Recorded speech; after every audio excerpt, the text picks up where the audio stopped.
നമസ്കാരം കൂട്ടുകാരെ, welcome to Anita's food diary. Anita's food ഡയറിയിലേക്ക് എല്ലാവർക്കും സ്വാഗതം. ഇന്ന് നമ്മള് കാസ്ത കച്ചോരി അല്ലെങ്കിൽ മൂംഗ് ദാൽ കച്ചോരി എങ്ങനെയാ വീട്ടിലുണ്ടാക്കുന്നത് എന്നാണ് നോക്കുന്നത്. ഇതൊരു സിമ്പിൾ നോർത്ത് ഇന്ത്യൻ സ്നാക്സ് ആണ്. ഇത് ചെറുപയർ പരിപ്പ് വെച്ചിട്ടാണ് ഉണ്ടാക്കുന്നത്. ഈ സ്നാക്സ് ചൂടോടെ പുതിന ചട്നിയുടെയും അതേപോലെ സ്വീറ്റ് ചട്നി ഉണ്ടല്ലോ, ചാട്ടിലൊക്കെ നമ്മൾ ഉപയോഗിക്കുന്ന അങ്ങനത്തെ സ്വീറ്റ് ചട്നിയുടെയും കൂടെയാണ് സെർവ് ചെയ്യാറ്. ഇത് രാജസ്ഥാനിലെ മർവാർ എന്ന് പറഞ്ഞ സ്ഥലത്ത് മാർവാഡീസിന്റെ ട്രഡീഷണൽ ഡിഷാണിത്. ഇത് സ്നാക്സ് ആണ്. ഇത് നമുക്ക് കടയിലെ ചാട്ട് സെന്ററിലൊക്കെ കിട്ടും. ഈ സ്നാക്സിന്റെ പുറമെ ഒരു ഹാർഡ് ആയിട്ടുള്ള ഔട്ടർ കോട്ടിംഗ് ഉണ്ടാവും. സ്നാക്സിന്റെ ഉള്ളില് ചെറുപയർ പരിപ്പ് വെച്ചിട്ടുള്ള ഒരു സ്വീറ്റും സ്പൈസും ടാങ്കി ഒക്കെ ആയിട്ടുള്ള ഒരു ഫില്ലിംഗ് ഉണ്ടാവും. ഇതിനെ ഫില്ല് ചെയ്തിട്ട് എണ്ണയിൽ വറുത്തെടുക്കുന്ന ഒരു സ്നാക്ക് ആണ് ഇത്. ആദ്യമേ തന്നെ നമുക്ക് അതിന്റെ പുറത്തുള്ള കോട്ടിങ്ങിന് വേണ്ടിയിട്ട് ഒരു മാവ് റെഡിയാക്കാം. മൈദയുടെ ആണ് മാവ്. അതിനുവേണ്ടി ഞാൻ ഇവിടെ ഉപയോഗിച്ചിരിക്കുന്നത് 4 കപ്പ് മൈദയാണ്. അതിന്റെ കൂടെ തന്നെ 1.5 ടേബിൾ സ്പൂൺ കടലെണ്ണ ഒഴിച്ചിട്ടുണ്ട്. നെയ്യ് ഒരു 2 ടീസ്പൂൺ വേണം. ആവശ്യത്തിന് വെള്ളം വേണം. ആവശ്യത്തിന് ഉപ്പും വേണം. പാത്രം എടുത്തിട്ട് മൈദ ആദ്യം ഇട്ടിട്ട് അതിലേക്ക് ആവശ്യമുള്ള എണ്ണയും ഉപ്പും ചേർത്ത് നല്ലോണം മിക്സ് ചെയ്തെടുക്കുക. അതിനുശേഷം കുറേശ്ശെ വെള്ളം ഒഴിച്ചിട്ട് ഇതിനെ ഒരു ടൈറ്റ് മാവായിട്ട് എടുക്കണം. ഒരുപാട് ലൂസായി പോരുത്. നല്ല കട്ടിയിൽ തന്നെയുള്ള മാവായിരിക്കണം. നമ്മൾ മാവ് കുഴച്ചു കഴിയുമ്പോൾ ആ പാത്രം നല്ല ക്ലീൻ ആയിരിക്കണം. നമ്മുടെ കയ്യിലും ഒട്ടും ഈ മാവ് ഒട്ടരുത്. എത്ര മിനിമം വെള്ളം ഒഴിക്കാൻ പറ്റുന്നോ അത്രയും മിനിമം വെള്ളം ഉപയോഗിച്ചിട്ട് വേണം നമുക്കിത് കുഴയ്ക്കാൻ. കുഴച്ചു കഴിയുന്നതിന് ശേഷം 2 ടീസ്പൂൺ നെയ്യ് ഈ മാവിലേക്ക് ഇടാം. എന്നിട്ട് വീണ്ടും ഒന്നുകൂടെ നന്നായിട്ട് കുഴച്ചിട്ട് കുറച്ചു നേരം ഇത് റെസ്റ്റ് ചെയ്യാൻ വെക്കുന്നുണ്ട്. ഏകദേശം ഒരു 10 മിനിറ്റോളം റെസ്റ്റ് ചെയ്യാൻ വെച്ചു. ഈ സമയം കൊണ്ട് നമുക്ക് നമ്മുടെ ഫില്ലിംഗ് റെഡിയാക്കാം. എന്നിട്ട് ഈ ഫില്ലിംഗ് റെഡിയാക്കിയതിന് ശേഷം ഈ മാവ് സെറ്റ് ആയിട്ടുണ്ടാവും. ആ മാവിന്ന് ചെറിയൊരു ബോൾ എടുത്തിട്ട് അതിനെ കൈകൊണ്ട് തന്നെ നന്നായിട്ട് പരത്തി അതിൻ്റെ ഉള്ളിൽ ഫില്ലിങ്ങും വെച്ച് മൊത്തത്തിലൊരു ബോൾ പോലെ ആക്കുക. എന്നിട്ട് മാറ്റി വെക്കുക. അങ്ങനെ എല്ലാം കൂടെ ഇവിടെ മാറ്റി വെച്ചിട്ടുണ്ട്. ഈ ഫില്ലിംഗ് നിറച്ച് സ്റ്റഫ് ചെയ്തിട്ട് ഈ സ്നാക്സ് മാറ്റി വെച്ചിട്ടുണ്ട്. വറുക്കാൻ പാകത്തിന് ഒരു 10 ആവുമ്പോഴാണ് ഞാൻ വറുത്തെടുക്കുന്നത്. കറക്റ്റ് ബോളിന്റെ ഷേപ്പിലായിരിക്കാം. ചില സ്ഥലങ്ങളിൽ കട്ട്ലറ്റിന്റെ ഷേപ്പിലും ഇത് കാണാറുണ്ട്. നമ്മുടെ ഇഷ്ടത്തിനുള്ള ഷേപ്പിൽ എടുക്കാം. ഞാനിപ്പോ ഇവിടെ ഒരു ബോൾ ഷേപ്പിൽ എടുത്തുവെന്നേ ഉള്ളൂ. ഇതിന്റെ അകത്തേക്ക് വെക്കാനുള്ള സ്റ്റഫിംഗ് എങ്ങനെയാണ് ഉണ്ടാക്കണേ നമുക്ക് നോക്കാം. അതിനുവേണ്ടി ഫില്ലിംഗ് ഉണ്ടാക്കാനായിട്ട് ഞാനിവിടെ ഒരു ബൗൾ എടുത്തിട്ടുണ്ട്. ബൗളിലേക്ക് ഒരുപാട് മസാലകൾ ഇതിനകത്ത് ആവശ്യമുണ്ട്. അതിൽ എന്തൊക്കെയാണ് മസാലകൾ വേണ്ടതെന്ന് ഞാനതിൽ കൊടുത്തിട്ടുണ്ട്. അതിൽ വയലറ്റ് അക്ഷരങ്ങളിലുള്ളത് ഒഴികെ ബാക്കിയുള്ള എല്ലാ ചേരുവകളും ഒരുമിച്ച് ഈ ബൗളിനകത്തേക്ക് ഇട്ട് വെച്ചിട്ട് മിക്സ് ചെയ്ത് വെക്കുക. ചിലവർ ഇതിനകത്ത് പുളിപ്പാണ് കൂടുതൽ പ്രിഫറൻസ് ചെയ്യുക. അങ്ങനെയുള്ളവർക്ക് ചാട്ട് മസാലയുടെ കൂടെ തന്നെ ആംചൂർ പൗഡർ കിട്ടും. ആംചൂർ പൗഡർ എന്ന് പറഞ്ഞാൽ പച്ച മാങ്ങ ഉണക്കി പൊടിച്ചതാണ്. അത് വേണമെങ്കിൽ ചേർക്കാവുന്നതാണ്. ചിലവർക്ക് ഇതിനകത്ത് എരിവായിരിക്കും കൂടുതൽ വേണ്ടത്. അങ്ങനെ വേണമെങ്കിൽ അവർക്ക് മുളക് പൊടി കൂടുതൽ ചേർക്കാം. ചിലവർക്ക് മധുരമാണ് പ്രിഫറൻസ്.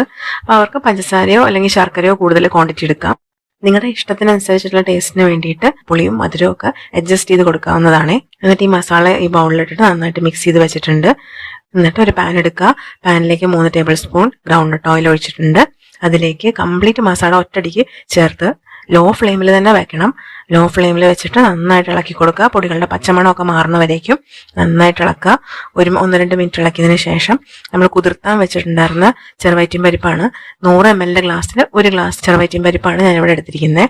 1 ഗ്ലാസ് ചെറുവയറ്റിൻ പരിപ്പ് കൊണ്ട് എനിക്ക് 30 കച്ചോരിയാണ് ഉണ്ടാക്കാൻ പറ്റിയത്. ഞാനിത് നന്നായിട്ട് സോക്ക് ചെയ്യാൻ വെച്ചിട്ടുണ്ടായിരുന്നു. അപ്പൊ തലേ ദിവസമേ തന്നെ സോക്ക് ചെയ്തിട്ട് ഞാൻ അങ്ങനെ ഫ്രിഡ്ജിൽ കയറ്റി വെക്കുക ചെയ്തേ.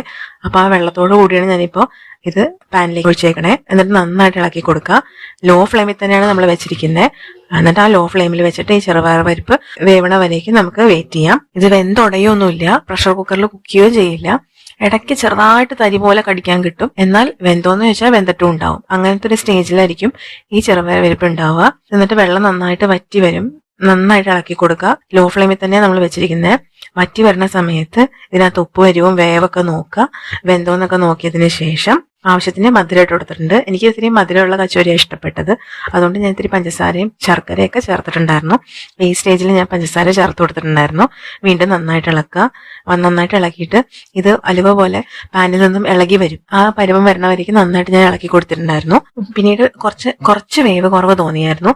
അതുകൊണ്ട് ഞാൻ വീണ്ടും 1 ഗ്ലാസോളം വെള്ളം ഒഴിച്ചു കൊടുത്ത് ഒന്നും കൂടെ നന്നായിട്ട് ഇളക്കി ലോ ഫ്ലെയിമിൽ തന്നെ വെച്ച് ഇതൊരു അലുവയുടെ പോലെയൊക്കെ വന്നു. ആ സമയത്ത് ഞാൻ ഇവിടെ കട്ടിയുള്ള ശർക്കരപ്പാനി ഉണ്ട്. നല്ല കട്ടിയുള്ള ശർക്കരപ്പാനി 1-2 ടേബിൾ സ്പൂൺ വെച്ച് ഒഴിച്ചു കൊടുത്തു. ആ എരിവും ഉപ്പും പുളിയൊക്കെ ബാലൻസ് ആയി കിട്ടി. അതിനുശേഷം കുറച്ച് വേവ് കുറവുള്ള പോലെ തോന്നിയതുകൊണ്ട് ഞാൻ ഇത്തിരി വെള്ളം കൂടെ ഒഴിച്ചു കൊടുത്തിട്ടുണ്ട്. വെള്ളമൊക്കെ ഒഴിച്ചു കൊടുത്ത് ഏകദേശം വറ്റി വരുമ്പോഴേക്കും ഇതിനകത്തുള്ള മധുരം അഡ്ജസ്റ്റ് ചെയ്ത് പഞ്ചസാരയും അതേപോലെ വീണ്ടും ശർക്കരയൊക്കെ ഞാൻ ഇട്ട് കൊടുത്തിട്ടുണ്ടായിരുന്നു ഇടയ്ക്കിടയ്ക്ക്. വീണ്ടും അത് ടൈറ്റായി അതിലത്തെ വേവൊക്കെ കൃത്യമായി അതിലത്തെ വെള്ളമൊക്കെ വറ്റി ഇത് മൊത്തം പാനിൽ നിന്നും ഒട്ടിപ്പിടിക്കാത്ത ലെവലിലെത്തി. ഗ്യാസ് ഓഫ് ചെയ്യാം. എന്നിട്ട് ഇത് തണുക്കാൻ വെക്കാം.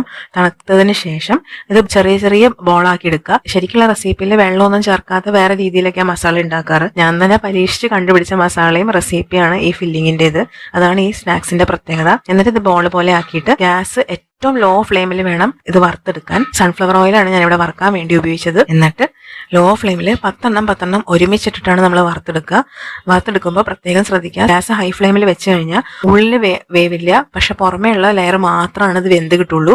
നമ്മൾ ഏറ്റവും ലോ ഫ്ലെയിമിൽ വെച്ചിട്ട് 10-20 മിനിറ്റ് എടുത്തിട്ട് വേണം ഇത് വറുക്കാൻ.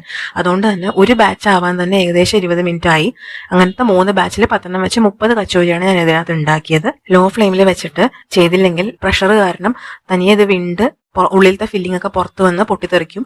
അതുകൊണ്ടാണ് നമ്മൾ ലോ ഫ്ലെയിമിൽ തന്നെ വെക്കുന്നത്. ഇതിന്റെ കളർ കുറേശ്ശെ മാറുള്ളൂ. ലോ ഫ്ലെയിമിൽ ഇട്ടിട്ട് ഉടനെ തന്നെ ഇളക്കാൻ പാടില്ല. ഇടയ്ക്കിടയ്ക്ക് ഒരു 2-3 മിനിറ്റ് കൂടുമ്പോൾ ചെറുതായിട്ട് ഇളക്കി എല്ലാ സൈഡും ഒരേ കളർ ആവുന്നവരെ ഇളക്കണം. ഒരു സ്റ്റേജിലും ഇത് ഹൈ ഫ്ലെയിം ആക്കേണ്ട കാര്യമില്ല. കുറേശ്ശെ ഇതിന്റെ കളർ മാറി വരും. കളർ മാറി തവിടിന്റെ കളർ വരും.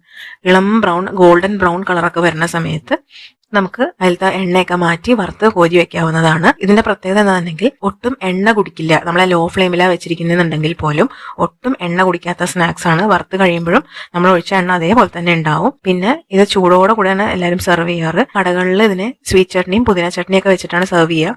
ഞാൻ പിന്നെ ഇതിനകത്ത് ഓൾറെഡി മധുരമൊക്കെ ചേർത്തതുകൊണ്ട് ഒരു ബാലൻസിൽ തന്നെ ഉണ്ടായിരുന്നു. അതുകൊണ്ട് എക്സ്ട്രാ ചട്നി ഒന്നും വെച്ചിട്ടല്ല ഞാൻ കഴിച്ചത്. അപ്പൊ എല്ലാവർക്കും ഈ സ്നാക്സ് ഇഷ്ടപ്പെടും തോന്നുന്നു. ഇതിന്റെ പുറമെ നല്ല ക്രിസ്പായിട്ടിരിക്കും. അതാണ് ഈ ഫോർക്ക് വെച്ച് കാണിച്ചിരിക്കുന്നത്. പൊട്ടിക്കാൻ ഒത്തിരി ടഫായിരിക്കും. ഒരു ദിവസം മുഴുവനും ഇത് പുറത്ത് വെച്ചാലും ചീത്തയാവില്ല കേട്ടോ. പിന്നെ ഇത് പൊട്ടിക്കാൻ നല്ല ബലം ഉണ്ടാവും, പക്ഷെ നല്ല സ്വാദാണ്. എരിവും ഉപ്പും പുളിയും മധുരമൊക്കെ ഉള്ളൊരു സ്നാക്സ് ആണ്. തീർച്ചയായിട്ടും കച്ചോരി ഇപ്പൊ എല്ലാവർക്കും മനസ്സിലായിട്ടുണ്ടാവും. വീട്ടിൽ തന്നെ പരീക്ഷിച്ച് നോക്കൂ. നിങ്ങളുടെ ആവശ്യത്തിനനുസരിച്ച് ഉപ്പും മുളകൊക്കെ മാറ്റി അഡ്ജസ്റ്റ് ചെയ്തെടുക്കാവുന്നതാണ്. നിങ്ങൾ എല്ലാവരും ഈ റെസിപ്പി ട്രൈ ചെയ്ത് നോക്കിയിട്ട് നിങ്ങളുടെ അഭിപ്രായങ്ങളും നിർദ്ദേശങ്ങളും പറഞ്ഞു തരൂ. ഈ വീഡിയോ ഇഷ്ടപ്പെട്ടാൽ ലൈക്കും ഷെയറും കമന്റും സബ്സ്ക്രൈബും ഒക്കെ ചെയ്ത് അനിതാസ് ഫുഡ് ഡയറി ചാനലിനെ ഒന്ന് സപ്പോർട്ട് ചെയ്യണേ. Thank you all.